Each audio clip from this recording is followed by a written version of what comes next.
Welcome, everybody, to the Eat, Pray, Faith podcast with Dr. Tracey. That's me. And today we have a very special guest. Not only is Dr. Brandon Drabek an incredible practitioner, but he's a good friend. And I would consider him a student who has become a mentor. So I love that about our industry.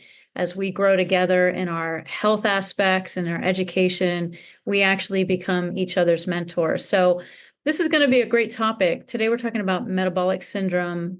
And I do think, and I know you do, Dr. Drabek, that it's a critical topic that really needs addressed. So thank you for being here. I just wanted Good. to kind of start this off and let you take the reins, introduce yourself, your practice, tell us a Sure. little bit about yourself.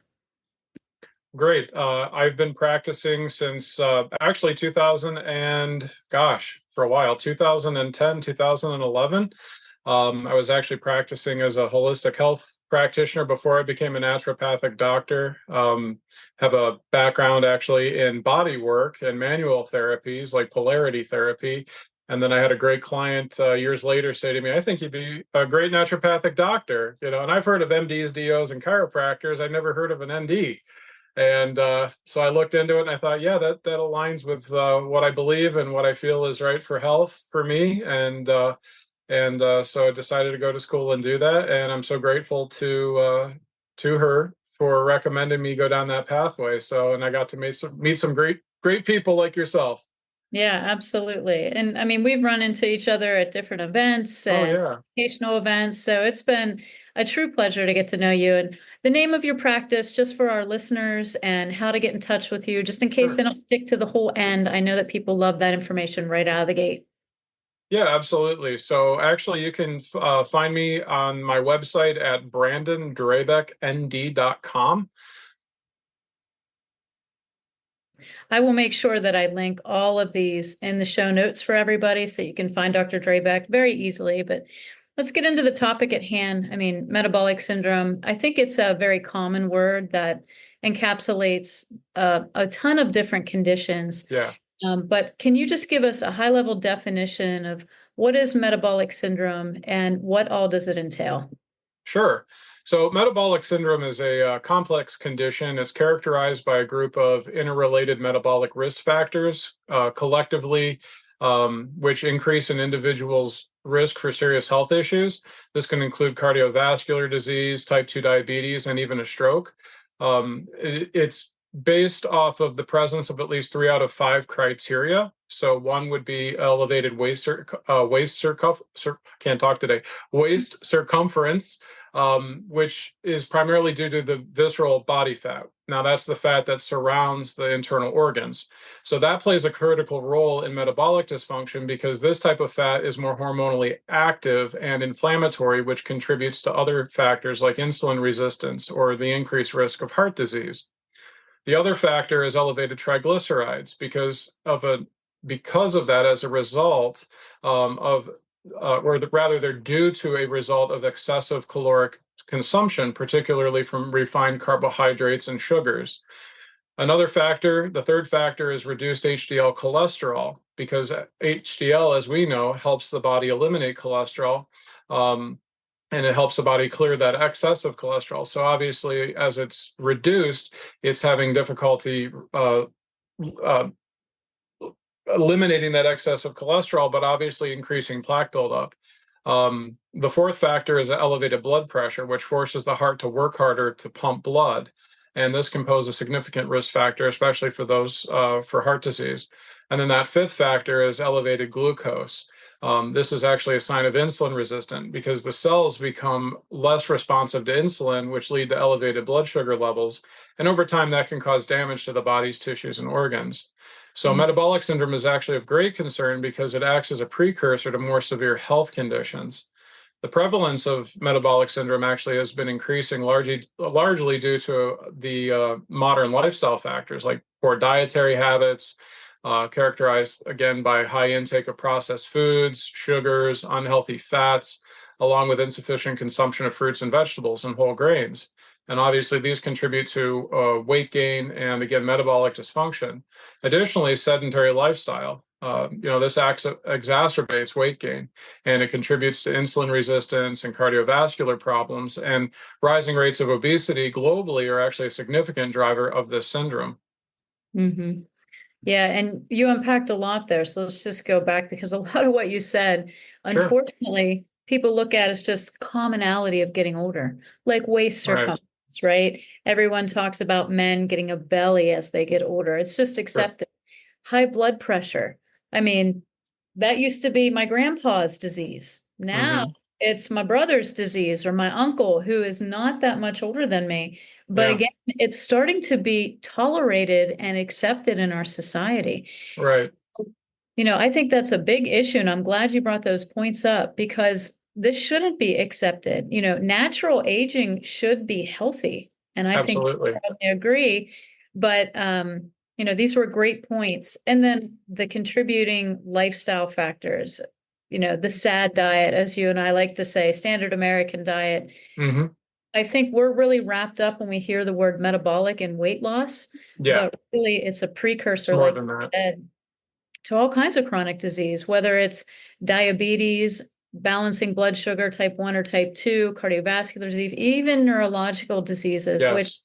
people don't realize that these are precursors to dementia, Alzheimer's, Yep. all kinds of things like that. So I'm glad that you touched on those because I don't want these indicators to become normalized. Right.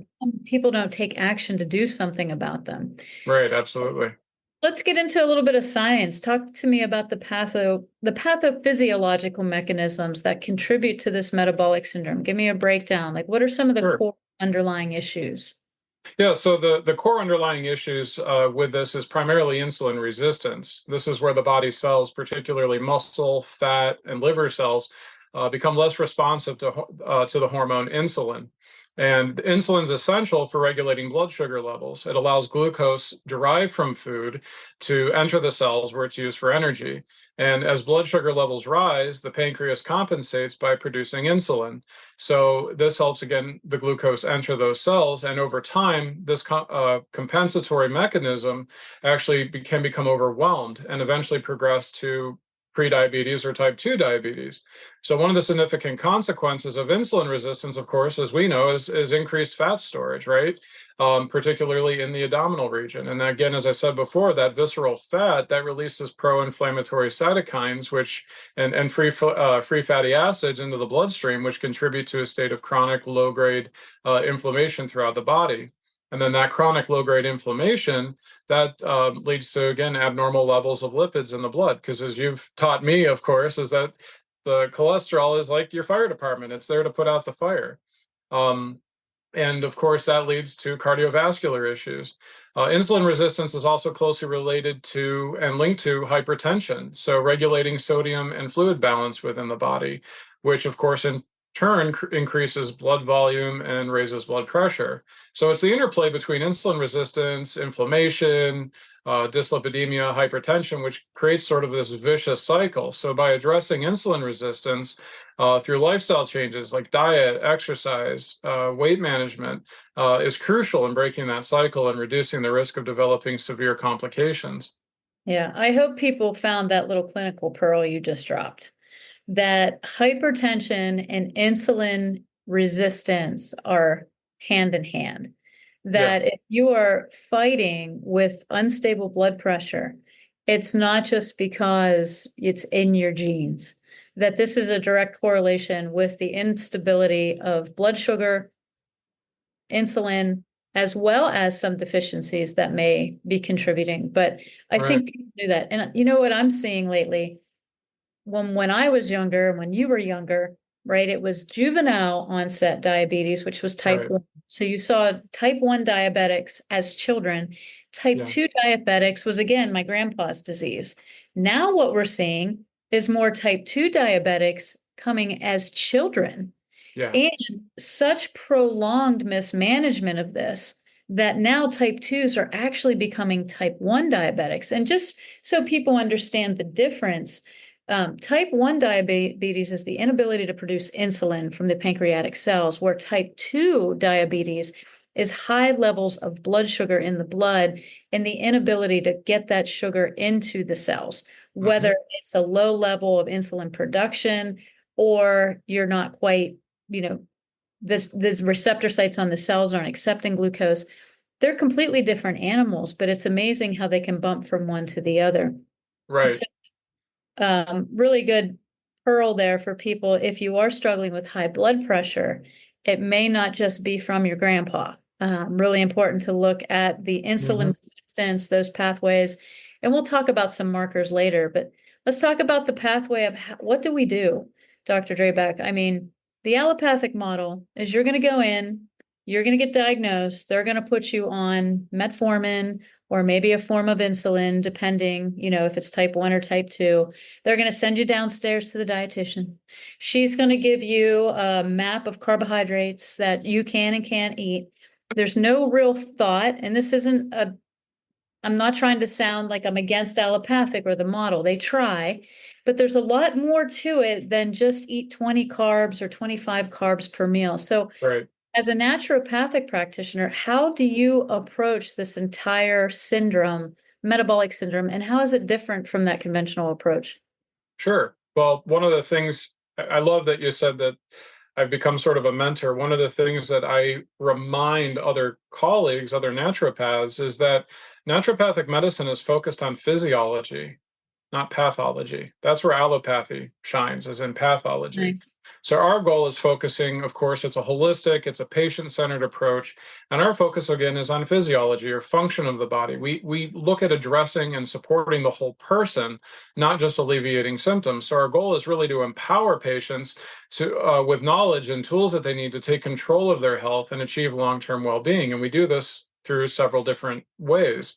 Obviously, I think the shining aspect of what we do is obviously providing personalized care plans for our clients. Our care plans are highly personalized. They're tailored to meet specific needs of each client, and they begin with a comprehensive assessment. We spend more time with our clients than most physicians get a chance to, right?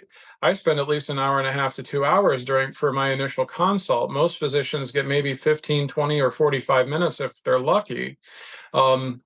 And so with that assessment, we can then recommend, obviously, physical assessments, and certainly relevant laboratory testing, which obviously, once we consider all those various factors, as well as diet, lifestyle, stress levels, sleep patterns, emotional health, those all contribute to the client's condition.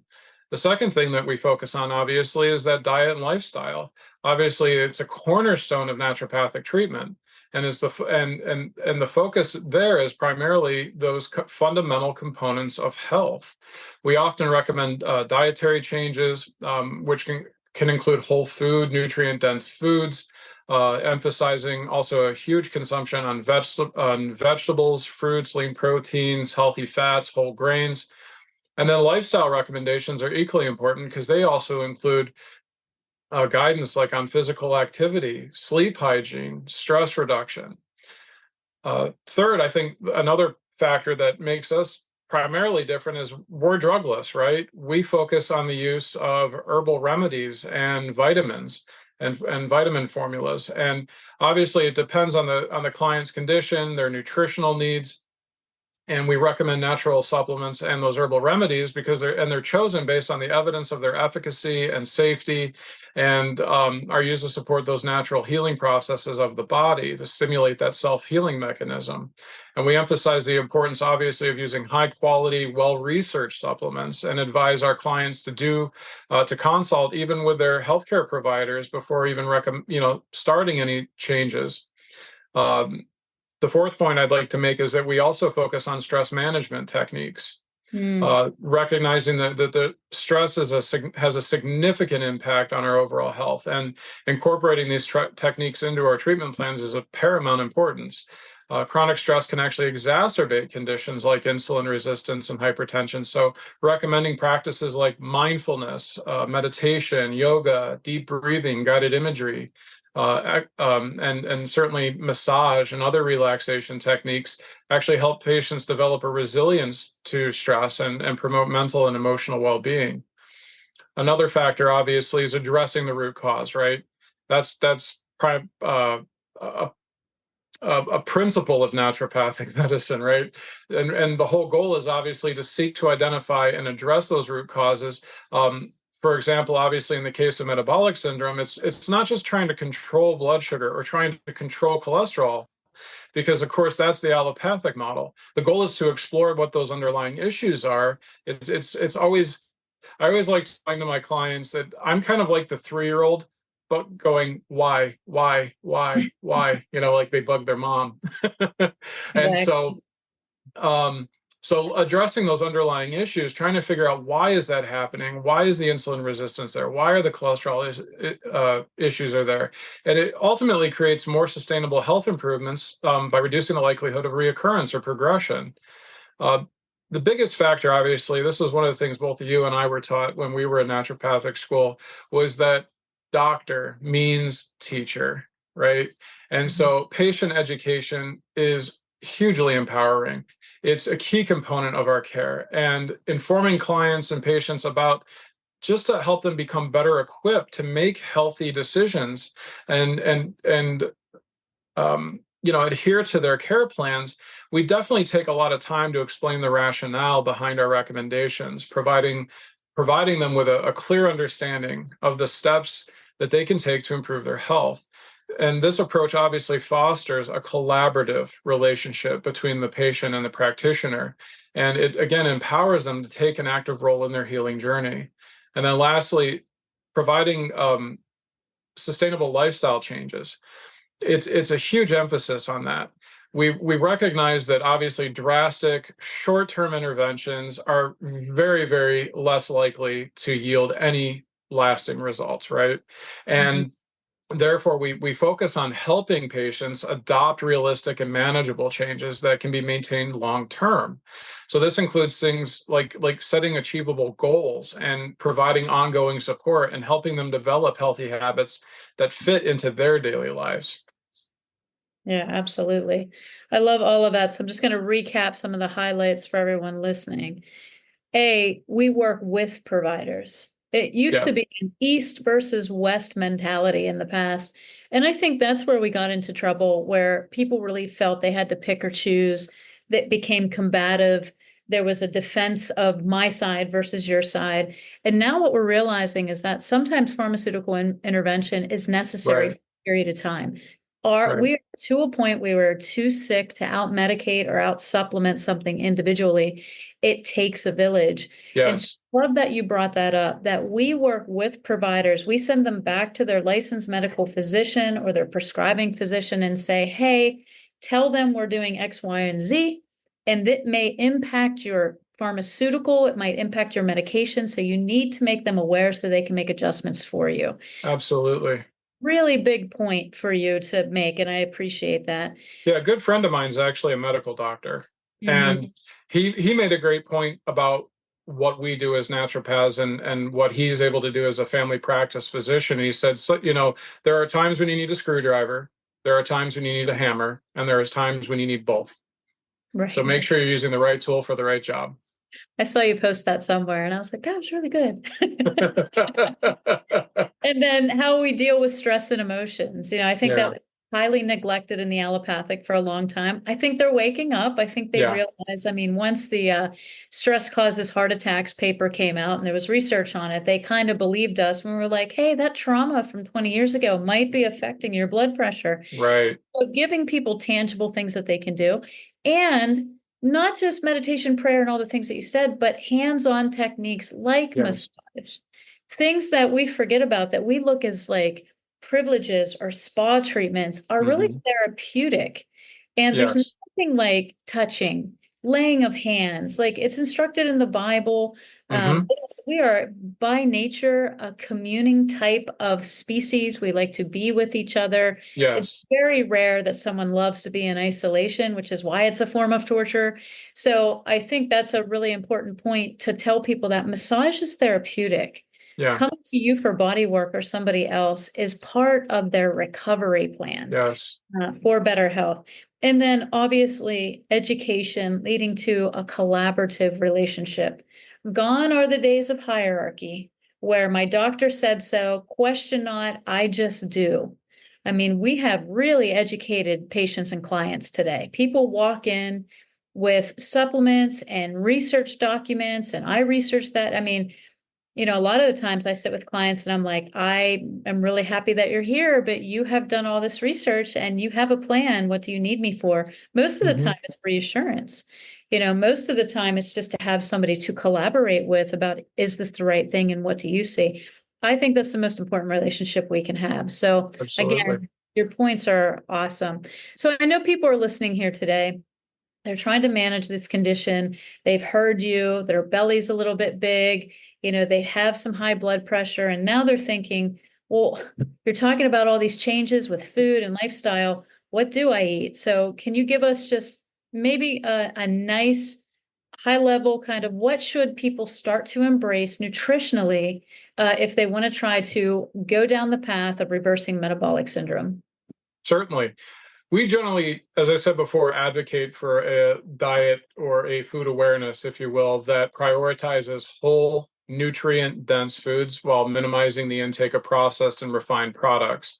So I like to call it sort of this 5 point nutrient plan: high fiber intake, healthy fats, lean proteins, low glycemic index foods, and foods that are loaded with antioxidants and phytochemicals.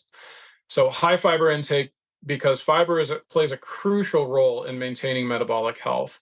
It helps stabilize blood sugar levels, slows the absorption of glucose into the bloodstream.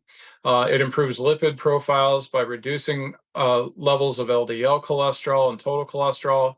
And soluble fiber, which is found in foods like oats, beans, and apples, is particularly effective at binding cholesterol in the digestive system and promoting its excretion. So, moreover, a diet high in fiber actually supports a healthy gut microbiome, which is linked to metabolic function, improved metabolic function, and reduced inflammation. With healthy fats, incorporating those healthy fats, particularly omega-3 fatty acids, this is another key component of our recommendations. These are found in fatty fish like salmon and mackerel and sardines, as well as plant sources like flax and chia, walnuts and hemp. And these actually possess potent anti-inflammatory properties. These fats can actually help improve cholesterol levels, increasing HDL, and they play, again, a key role in reducing inflammation. With lean protein sources, these are recommended because they support our muscle health and metabolic function without actually contributing to excessive saturated fat intake. Lean proteins like fish, poultry, legumes, and then of course plant-based proteins like tofu, tempeh, quinoa. These actually provide essential amino acids that are necessary for the body's repair and maintenance processes. Low glycemic foods are foods that are preferred because they have a slower and more gradual impact on blood sugar levels.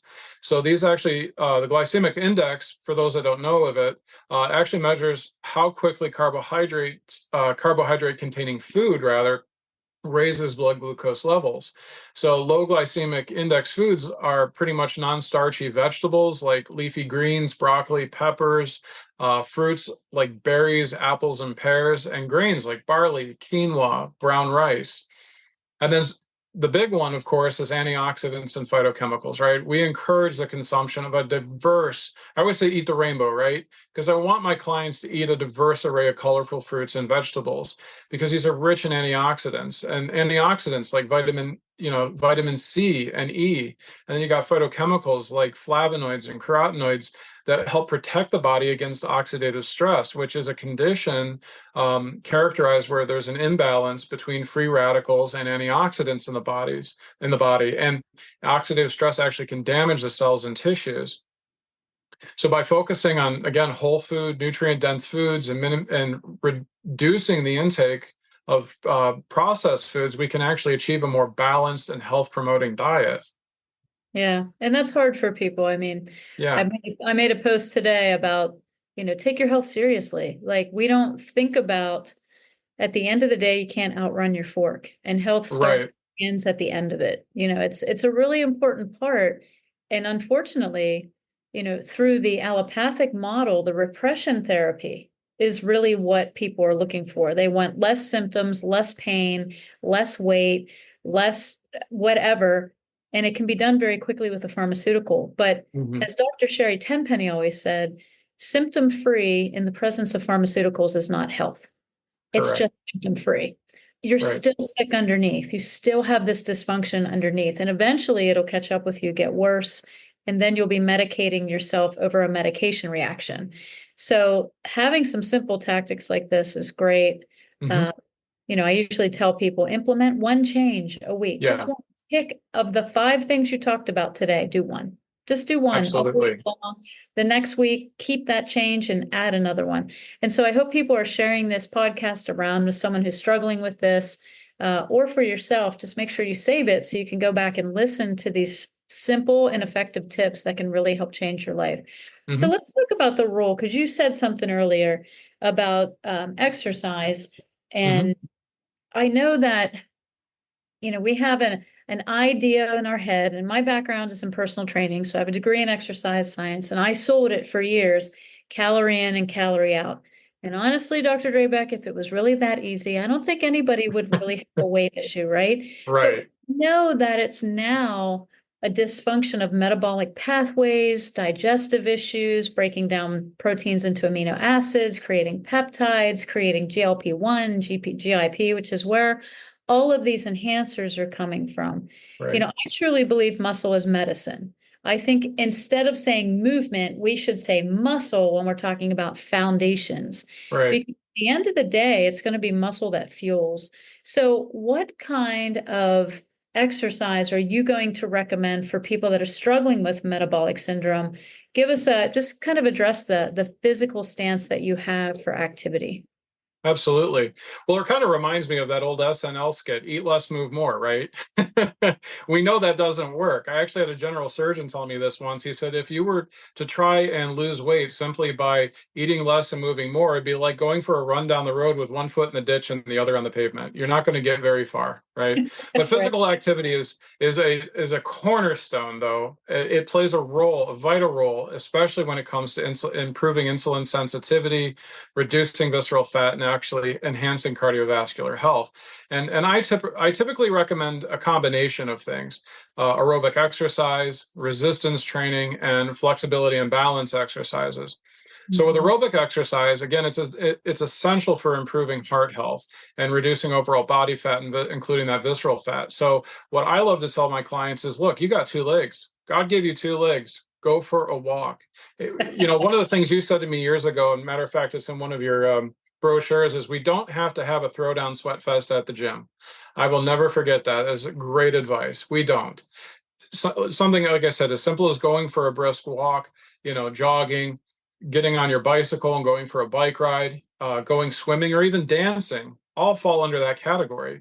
So starting maybe with a lower intensity, especially for beginners, and then gradually increasing that duration and intensity over time is certainly advisable.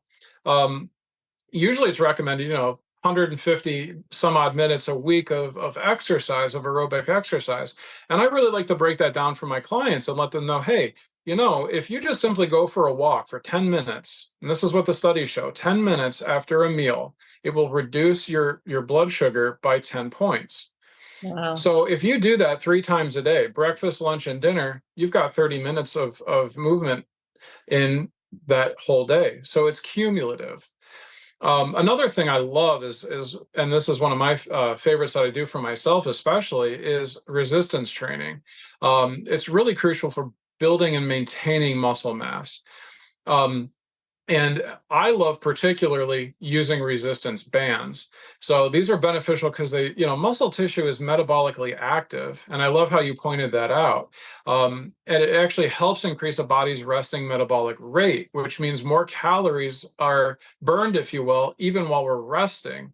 And so this enhances our body's ability to utilize glucose and again, improve insulin sensitivity. And it also strengthens the bones, improves joint function, and enhances overall physical stamina. Lastly, flexibility and balance exercises. The like yoga and Tai Chi, Pilates. These offer a range of benefits way beyond just enhancing flexibility and balance. They improve posture, they reduce the risk of injury, they promote relaxation and stress reduction. And you pointed out earlier too, it's not just about getting older, but truly as we get older, we want to maintain that independence and mobility. And these are really core to maintaining that independence and mobility as we gain in years. So activities like yoga and Tai Chi, they incorporate also mindful movement. That's what I love about them. Controlled breathing and meditation techniques, which again help lower stress levels and improve mental clarity and enhance overall well-being. So just having a comprehensive program, or one, I like you pointed out, just pick one thing even and do that well. I call it the 1 degree of change. If you ever take a protractor and draw out a baseline, right, and you just tick off 1 degree and then draw that degree out, really, really small impact at the beginning. But if that line was time, it's going to make a big impact at the end. So pick one thing, do it very well. No, that's a great analogy. Yeah, and to be perfectly honest, I always tell people, exercise can be cumulative, like you said. So I think Yeah, your 10 minutes after each meal is great. Even if you're yeah, walking around your building at work, just walk. Walk for right. 10 minutes. It does Absolutely. make a difference. And Absolutely. Take the stairs, instead of doing the elevator, or go for a walk, or take a bicycle if you just got a short trip to go, something.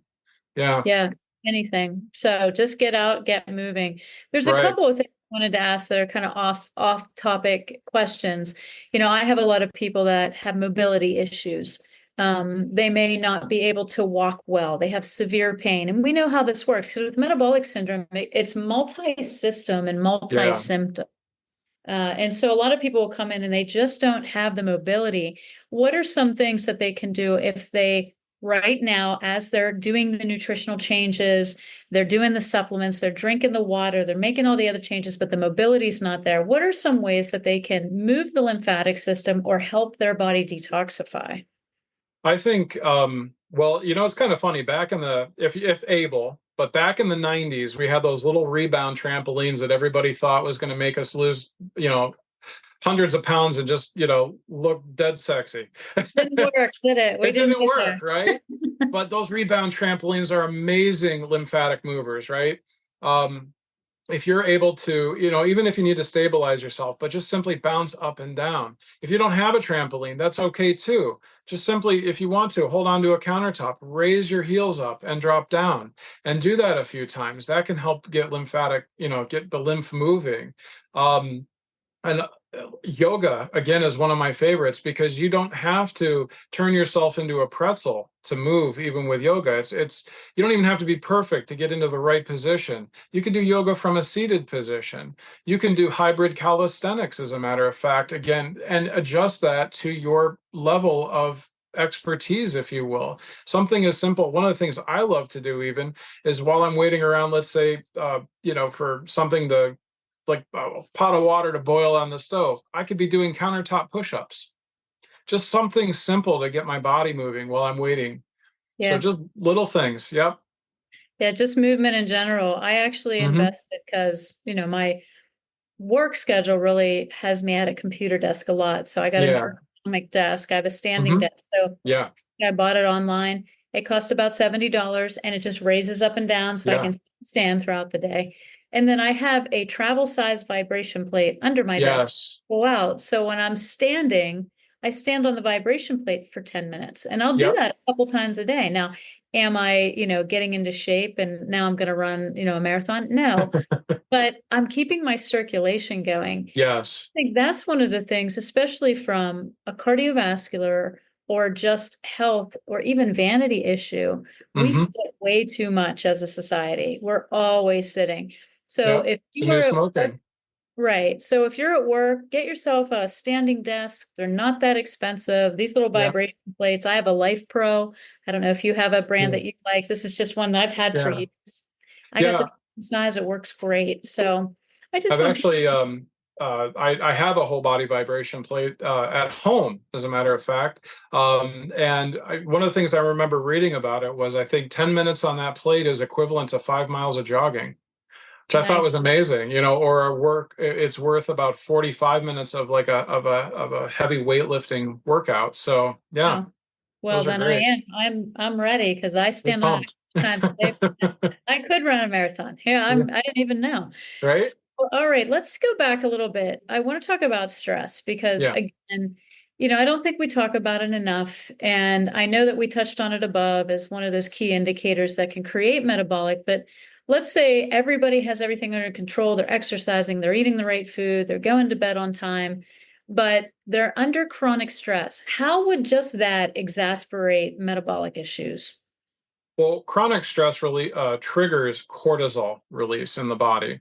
Um, and this is a hormone that's, when elevated, it actually prolongs, especially for prolonged periods, rather, it actually can lead to increased appetite, fat storage, and again, particularly around the abdomen, and again, insulin resistance. So there's actually several ways we can manage stress. And I often recommend, of course, mindfulness, meditation. But one of the things I think you pointed out, which was wonderful, is connection to other people. Mindfulness meditation techniques like deep breathing, and guided imagery, they can actually help lower overall cortisol levels and improve overall well-being. But one of the key factors I find is really helpful, again, is connection to other people. Find a community, find a group. It could be just something, a shared hobby or shared interest, but get together with a group of people. That is the most important factor out of the whole wellness aspect of it. And even if you don't have somebody locally or a group locally, there's a lot of great social media groups. When I broke my ankle a couple of years back, it was really mentally hard on me because I was out of work for a couple of weeks trying to heal, and having to be on crutches and everything. But I connected with a group on Facebook who had the exact same injury, and we were able to gripe and share our stories, and what did you try to help make this feel better? And it helped a lot. It helped me get through those stressful moments. Obviously, regular activity, as we mentioned, helps reduce stress. It improves mood, improves sleep. I particularly love several different herbal remedies, particularly adaptogenic herbs. Those are my favorite. My favorite, of course, holy basil. Smells great, tastes great. Doesn't matter, tincture, capsule, you name it. Love essential oil is my absolute favorite. Holy basil, ashwagandha obviously is another one. Rhodiola. These are really helpful because they can help you adapt to those stressors and help normalize those cortisol levels. But another key factor is ensuring that you're getting adequate sleep, sufficient sleep, and the quality of your sleep, again, is crucial, because sleep deprivation, it exacerbates insulin resistance and certainly other metabolic dysfunctions. There were studies 30, 40, 50 years ago, that the Soviet Union did on sleep deprivation, and people went mad within a matter of days. So sleep is really important to our overall well-being. Yeah, it's a form of torture too, to keep Yeah, somebody, right? We saw yeah, that in war times and yeah, interrogation. And I think it's a huge issue in our society because it started in the 90s when you equated not sleeping and being super busy with a level hmm, of success or, superiority. Now we're all just dog tired and overweight, and all we want right, to do is take a nap. So, yeah, even with kids and sleep and looking at metabolic syndrome, I have two boys, and my older boy tends to be my night owl. He wants to stay up. He thinks yeah, he's cool. He's 14. All his friends are up. He hangs out with some older kids that are in high school. And I'm like, yeah, I don't care. You're going to bed. So yeah. it's very important that we have a regular bedtime, at the quality of sleep. We could do a whole podcast on that Oh yeah. for that one, Dr. Drabek. So let's get into some supplements because we've talked Sure. about lifestyle, we've talked about food, we've talked about techniques. What about some supplements that people can put into their life that, play a role in this metabolic syndrome and enhancing pathways? Give us your, top 4 or 5. Absolutely. So, supplements definitely play a supportive role in metabolic syndrome, but they should definitely be used in conjunction with lifestyle changes. Um, So one of my favorites, of course, omega-3 fatty acids. As I said before, these have anti-inflammatory properties, and certainly help support healthy cholesterol levels. Magnesium is another one. That's Mother Nature's nerve tranquilizer, pain reliever, you name it. It helps regulate blood pressure, increases insulin sensitivity, and actually helps even improve muscle function. Chromium is another one of my favorites because this actually aids in glucose metabolism and helping improve insulin sensitivity. Berberine. I used to jokingly call that Mother Nature's metformin. Because this is a compound that's found in many different plants. But again, all of the studies are there to show that it actually helps lower blood sugar levels and lipid levels. And then cinnamon, love cinnamon. It has that potential, especially when in combination with chromium and berberine, to help improve insulin sensitivity and again lower those blood sugar levels.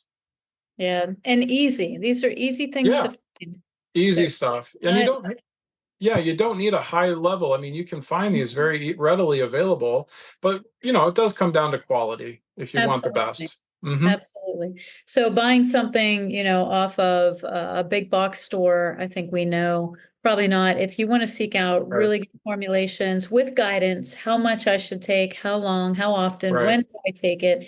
I mean, buying a supplement comes with a plethora of questions. That's what I tell people. Yeah. What you're paying for, quality wise, right, is what's in the bottle, but what you get behind the bottle is a practitioner that can tell you how much, how long, when, why to take it. Yeah. It's safe because sometimes when people are on medications, and this is just a general statement, this podcast isn't meant to cure, treat, or diagnose anything, but to support a healthy lifestyle with tactics and nutrients that can really enhance pathways in the body. With that said, there are medications that some supplements can, interfere with, and vice Yes. versa. So it's always good to have guidance when you're taking something. And that's why, Dr. Drabek is such a great resource to reach out to so that he can help you on this path. So, and right into my next question of how do you customize a plan for your clients? So tell me all about that experience. Yeah, absolutely. Well, as I said before, customization is at the heart of naturopathic medicine. And we begin that process with a thorough, meticulous assessment that forms really the foundation for creating that personalized care plan. So this obviously you start with an initial evaluation, and this could, certainly involve several different forms and multiple components that provide us that comprehensive understanding to a client's health. So first thing first, detailed history. I want to know all about you. I want to know more about you than your physician knows about you. So I want to, I want, I want to help. Primarily to be able to identify patterns, really, and predispositions that really influence your metabolic health. And especially looking at your medical history, it's really crucial for, again, recognizing those underlying factors. A physical assessment, I think a lot of times we've gotten away from that, especially since lab testing has become more and more standardized. And so, by providing a physical assessment, we can actually gather a lot of information about the client and their overall health by looking at certain physical signs which are indicating towards metabolic issues. These could be, for example, measuring body composition. That's one of my favorites. And something as just simply as taking your blood pressure or checking for different signs with the reflexes in the body. So a physical assessment actually, again, is essential for identifying and providing crucial information about the client's health status and their risk factors. Now let's get into laboratory testing. Appropriate lab tests are, again, a critical component of our assessment process. And these tests actually help evaluate key markers that are associated with metabolic syndrome. So again, that's what we're talking about. So obviously the number one thing that I look for is insulin levels. Measuring fasting insulin levels is the best way to assess where a client stands when it comes to sugar handling. Inflammation, testing for inflammatory markers like CRP. One of my favorite and easy ones is, and Dr. Tracey, you've had me do this multiple times with clients, is getting a CBC with differential. Looking at that neutrophil lymphocyte ratio, you don't even need a fancy CRP. Just look at that, and that'll tell you right off the bat where they're at. Everyone's going to want to know now what that number is. We're not telling you. You're going to have to We're reach not out to telling you. Drabek. Got to book an appointment with us, right? Lipid panel, obviously analyzing cholesterol levels. I want to see, what's going on. And, as you've even mentored me, there's three things. It's either an inflammatory process, a thyroid hormone imbalance, or a blood sugar handling issue. So these, again, help us understand how the body is utilizing your fats. And obviously that leads us into assessing hormone levels. So that includes thyroid function and cortisol assessment, things like DHEA even. And obviously those contribute to to metabolic dysfunction. And then lastly, blood glucose. You measuring fasting glucose, A1C, these obviously are the primary markers for blood sugar control. We then look at lifestyle and dietary habits. So taking, again, a detailed look at a client's lifestyle and dietary habit actually helps me understand what their typical daily diet is like, what their eating patterns are like, maybe things that they learned as they grew up with mom and dad, certain habits, what their nutritional intake is like. And then obviously assessing their physical activity, again, their sleep patterns, their lifestyle factors, all of these impact metabolic health. And understanding these habits, again, allows us to identify areas for improvement and tailor our recommendations to fit their current lifestyle. Again, talking about stress levels, again, it's a significant factor. So evaluating the client's stress levels and their coping mechanisms and their impact on both psychological and physiological health is again crucial. And then lastly, genetic predispositions, considering those, again, how they influence our risk for metabolic health. And that comes back to looking at family history. Is there a family history of conditions like diabetes and heart disease and obesity?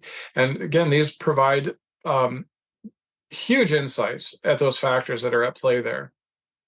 So from Yeah. all of that, we're able to create that personalized care plan that addresses those root causes specific to that individual. Yeah, and a lot of people go right to genetics first. I'm not saying it doesn't play a role, Right, because there are studies out there where if both parents are obese, right. first generation from those parents, the likelihood of obesity in those children is like 80%. Hmm.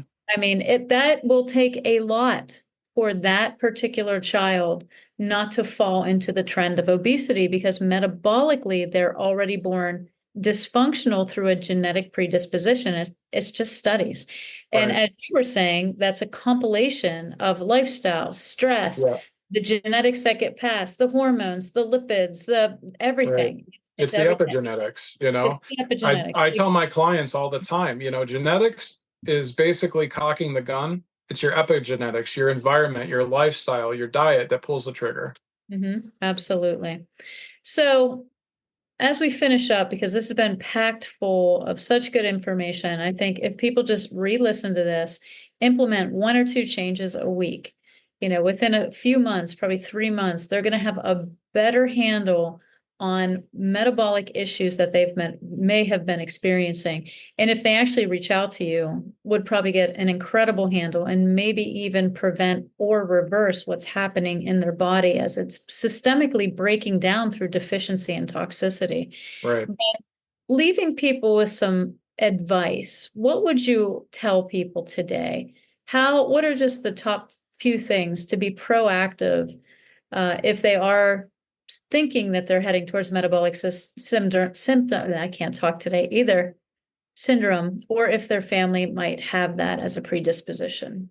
Absolutely. Well, you and I both know that prevention is always better than treatment. It takes a lot of energy to treat the whole individual and try to get things reversed and heading in a better trajectory to improve their function. So there's 5 things that I primarily focus on addressing clients. If I have a client come in with already in this situation and they have children, you know, these are things that you should be telling your children about as well. So adopting a balanced diet, focusing on those whole unprocessed foods, avoiding excessive sugars and unhealthy fats, bringing in regular physical activity, incorporating a mix, again, of aerobic or strength training exercises into your weekly routine, managing your stress and connecting with others. Find healthy ways to cope with stress. Again, mindfulness practices, hands-on therapies. Healthcare is self-care is healthcare, right? Um, Connecting with others through hobbies or groups. Getting certainly regular checkups with your physician, that's still important. We talked about integration earlier, and obviously the more if you monitor your health regularly, you can help reduce a lot of those risk factors too. And then certainly I think elephant in the room is avoid smoking, limit alcohol. Those both can exacerbate cardiovascular, metabolic risks. Absolutely. It's too bad because, it's funny that the people that created the risk also create the solutions True, in true, the pharmaceutical realm, right? sure. Well, this has been amazing, packed with incredible clinical pearls and just so much knowledge for people. Thank you for coming here and spending time with us and helping people understand what it is that they're dealing with, how to prevent it. So enlightening. I really appreciate it. Thank you, Dr. Tracey. It's been a pleasure. Yeah, absolutely. All right. Well, I'm going to link in the show notes how to contact Dr. Drabek and make an appointment with him, which I would advise you to do if you're experiencing any of these issues, any metabolic syndrome, from cardiovascular issues all the way to weight loss issues, which are all an expression of this metabolic pathway breakdown. And honestly, I think it'll be one of the best decisions that people make. Also, if you want to find any of the products, I'll link them here for you just to get started on something. But honestly, if you can reach out and make an appointment, that would be awesome. So, any closing Yeah. remarks for people listening? You know what? I just want everyone watching, I just encourage you to take control of your health, make informed choices, and lifestyle changes. And remember, when you're taking those proactive steps in your lifestyle, it makes such a huge impact on your health outcomes. And as Dr. Tracey said, pick one thing and do it well. Yeah, amen. Well, thanks, guys, for tuning in. Thanks for being here on the Eat, Pray, Faith podcast. Make sure you subscribe. Make sure you share it with somebody that can benefit from this knowledge. And make sure that you always give glory to God for your ever wonderfully healing potential of the body. God bless.